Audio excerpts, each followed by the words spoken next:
Praise lord. యెషయా గ్రంథం 26వ అధ్యాయం 4వ వచనం. యెహోవా యెహోవాయే నిత్యాశ్రయ దుర్గము, యుగ యుగములు యెహోవాను నమ్ముకొనుడి.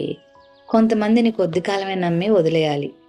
కొంతమందిని కొద్ది కాలమే నమ్మదగిన వారిగా ఉంటారు.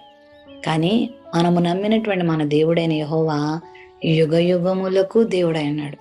ఆయన మనం ఒక నెలకో, సంవత్సరానికో, ఒక యుగానికో, ఒక తరానికో నమ్మి వదిలిపెట్టేవాడు కాదు. ఆయన శాశ్వత కాలం నుండి శాశ్వత కాలం వరకు ఉన్న దేవుడు ఆయన. ఆయన నిత్య ఆశ్రయ దుర్గంగా ఉన్నాడు. నిజంగా ఆయన ఆశ్రయించేటువంటి వాళ్ళు చెక్కు చెదిరే ప్రశ్నే లేదు. మరి నువ్వు ఎవరిని ఆశ్రయిస్తున్నావు? మనుషులను ఆశ్రయిస్తున్నావా? డబ్బును ఆశ్రయించే వాళ్ళు ఏదో ఒక రోజు ఆ డబ్బుని బట్టి నశించిపోతారు. లోకాన్ని ఆశ్రయించిన వారు చాలాసార్లు లోకం అబాసు పాలు చేసే సందర్భాలు చాలా ఎదుర్కొంటూ ఉంటారు.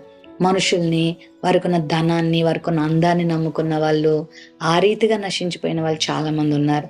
మరి లోకంలో చాలా మంది అందగత్తెలు అనుకున్నవారు, అందగాళ్ళు అనుకున్నవారు, వాళ్ళ అందాన్ని బాగా ఆశ్రయించి వారి అందము చిమ్మట కొట్టిన తర్వాత ఎటుపోవాలో తెలియక జీవితాన్ని చాలించుకున్న వాళ్ళు కూడా చాలా మంది ఉన్నారు.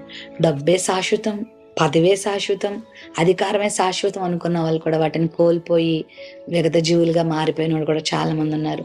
రోడ్డును పడిపోయిన వారు చాలా మంది ఉన్నారు. మరి దేవుడు నీకు అందం ఇచ్చాడా? దేవునికి స్తోత్రం. డబ్బు ఇచ్చాడా? దేవునికి స్తోత్రం.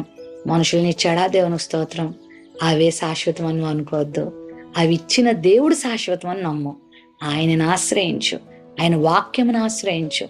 నీ జీవితాన్ని ఆయన లోకానికి ఎందుకు పంపించాడో తెలుసుకొని ఆయన చెప్పినటువంటి పనిని చేస్తూ ఆయన నీకు అప్పగించినటువంటి బాధ్యతని ఈ లోకంలో నిర్వర్తించి అనేక ఆత్మలకు దీవెనకరంగా నువ్వు బ్రతకాలి. అనేకులకు మేలు చేయాలి, మంచితనాన్ని చూపించాలి. నీ కొరకు నువ్వే బ్రతకడం కాదు, ఆయన కొరకు బ్రతకాలి.